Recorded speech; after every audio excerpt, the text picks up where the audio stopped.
Picture this, you're in a boardroom in Silicon Valley, surrounded by executives debating their next move, but the market keeps shifting beneath their feet like quicksand. They're wrestling with questions no old-school playbook can answer. How do you keep your company not just afloat, but dominant?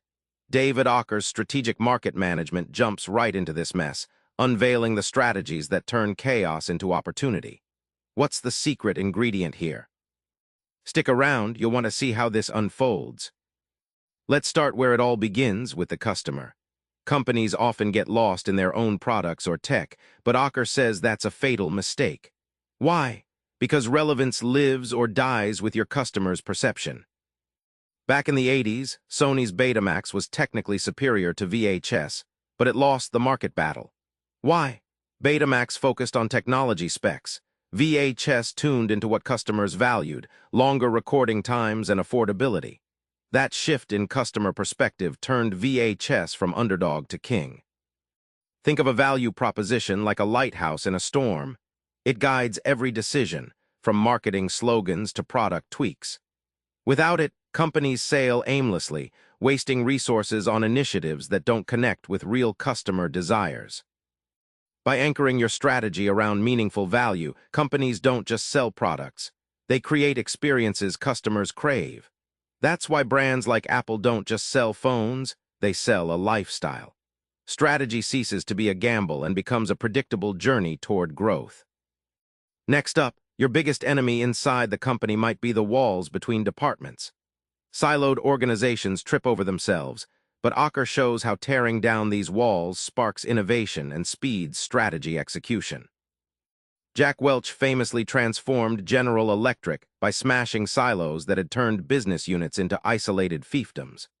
He pushed cross-functional collaboration so fiercely that innovation started flowing freely, slashing time to market and boosting profits. Imagine silos like islands separated by rough seas. Messages, resources, and ideas get stuck in customs or lost at sea. Without bridges, like shared goals and open communication, each part of the company drifts alone, inefficient, and directionless. When those walls crumble, the payoff is more than cooperation. It's a multiplier effect. Combined forces accelerate growth far beyond what isolated teams could dream of. It's the difference between a solo piano and a full orchestra playing in harmony.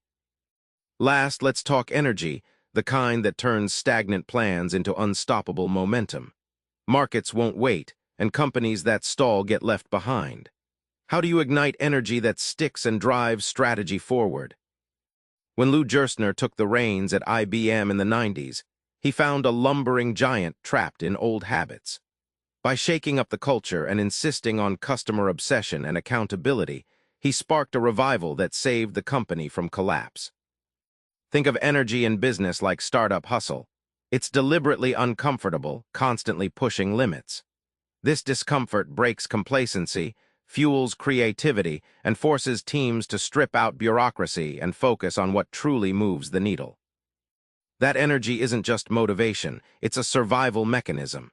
In today's volatile market, adaptability driven by relentless energy is what separates winners from the walking dead. The surprise? Energy can be cultivated. It's less about luck, more about leadership and culture. Remember that boardroom from the start? The executives wrestling with shifting sands. Now you see that mastering strategy means obsessing over customer value, tearing down the silos that stall progress, and energizing your entire organization to move fast and adapt. Try this. Next time you plan a strategy meeting, start by asking, are we solving a customer's real problem? If not, stop. Shift your focus, break down the walls, and light that fire. Subscribe for more book summaries like this one.